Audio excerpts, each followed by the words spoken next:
কাঁদছিলা কেন তুমি? হ্যাঁ, তাকাও তাকাও তাকাও, তাকাবা তো। কাঁদছিলা কেন বলো? হ্যাঁ, না বলবা তো। আমার মা কেন কান্না করছে সেটা আমি তোমাদেরকে বলছি। অনেকদিন যাবৎ আমাদের বাড়িতে একটা গোপাল পুজো করা হতো, যেটা আমার বড় মা নতুন বাড়ি শিফট করার কারণে সাথে করে নিয়ে গেছে।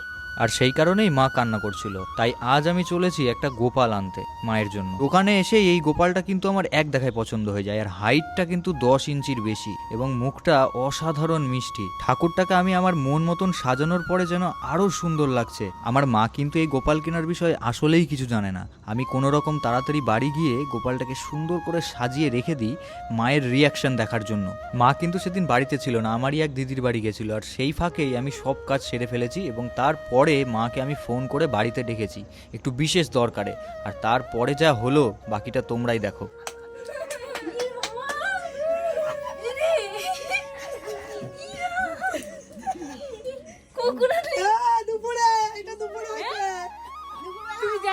দুপুরবেলা আমাদের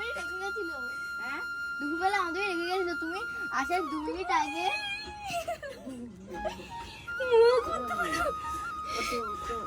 কে দিয়ে গেল?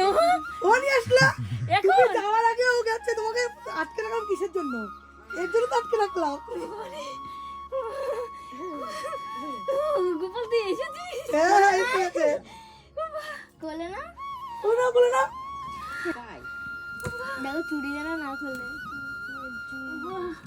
এই গোপালেরই জামা বানাতে বললাম তোমাকে, রং হোলির।